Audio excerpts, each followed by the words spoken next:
সাপের আর এক নাম বাপ। সাপ যারে দিয়েছে ঠাপ, সেই বলিয়াছে ওরে বাপ ওরে বাপ। যে বলে সাপ দেখিয়া তার দাঁড়ায় না লোম, ঘামে না কপাল, কে তারে বলে মানুষ, আজ এসেছে সাপের সকাল। গতকাল আমাদের এলাকায় এক ভয়ানক সাপ কাণ্ড ঘটে যায়। এখানে মাটি কাটতে গিয়ে সাপের দেখা পাওয়া যায়। অল্পের জন্য একজন প্রাণে রক্ষা পান। একটা নয়, পরপর কয়েকটা সাপ এখান থেকে বের হয়ে আসে, যেগুলো খুবই বিষধর এবং ক্ষিপ্র প্রকৃতির। এখানে যারা আছেন এরাই মূলত মাটি কাটার কাজ করছিলেন, আর এখন তারা এই সাপ কাণ্ড নিয়েই আলাপ করছেন। পৃথিবীতে খুব কম সংখ্যক লোক আছে যাদেরকে আপনি পাবেন যারা সাপ দেখে ভয় পায় না।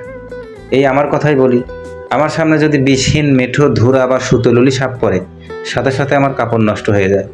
এখানে একজন দুলাভাই আছেন, আমি নিশ্চিত তাকে যদি সাপে দংশন করে তাহলে সাপটাই মারা যাবে, তার কিছু হবে না, এটা আমি নিশ্চিত। সামনে ঘরটা দেখতে পাচ্ছেন, এই ঘরের মাটিই কাটা হচ্ছে, মানে ওইখান থেকে মাটি কেটে এখানে আনা হচ্ছিল আজ 2 দিন ধরে। কিন্তু কাল হঠাৎ করেই সাপের দেখা পাওয়া যায়, আর সেই সাপ লাইলার মতো বুড়ো পাকা, একেবারে মিচমিচে কালো। পাশেই আমাদের চত্রা নদী, আর নদী রক্ষা করতে গিয়ে 3 বছর আগে গভীর খনন করা হয় এই নদীর সমস্ত মাটি নদীর দুপাশে রাখা হয়। ওই পারে মানুষের বসবাস থাকলেও এই পারে মাত্র 5-6টা বসতি গড়ে ওঠে। ওই পারে সাপ বসবাস করতে না পেরে এই পারে চলে এসে চা খাওয়ার জন্য। এখানে সাপ থাকার কারণ হলো নদীর দুপাশ থেকে সমস্ত মাটি অপসারণ করা হলেও এই পার থেকে প্রায় 15% জায়গা জুড়ে মাটির এক বিশাল স্তূপ হয়ে থাকে। নদীর মাটি কাটার পর থেকেই এখানে পাহাড়ের মতো আজব সে দাঁড়িয়ে আছে।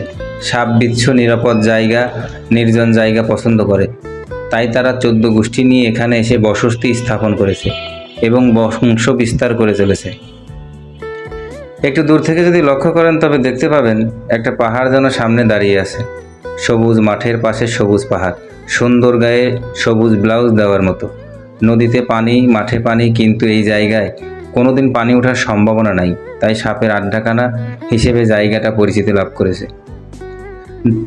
নদীর ওই পার থেকে যদি আপনাদেরকে দেখাই তবে দেখতে পাবেন কি এক পাহাড়, কত উঁচু আর কত ভয়ানক। দূর থেকে মনে হয় যেন সাপেরই কারখানা। গল্প আছে, সেদিন এক নবদম্পতি সাপের লেজের কাছে দাঁড়িয়ে সেলফি তুলছিল, কিন্তু সাপ যখনই ফোঁস করে ওঠে তখনই উল্টো পাল্টো হয়ে নদীতে সোজা পড়ে যায়। সবাই সাবধানে চলাচল করি, সাপ মার্কা লোকের সঙ্গে বন্ধুত্ব না করি। সাপ নিয়ে ভয়ভীতি যাই দেখাই, যাই বলি, সাপের থেকে হিংস্র কিন্তু মানুষ। আপনার সামনে যে থাকে, আপনি সাপকে দেখে সাপ বলতে পারবেন, কিন্তু মানুষকে দেখে মানুষ বলা বড়ই কঠিন। আল্লাহ হাফেজ, ভালো থাকবেন সবাই।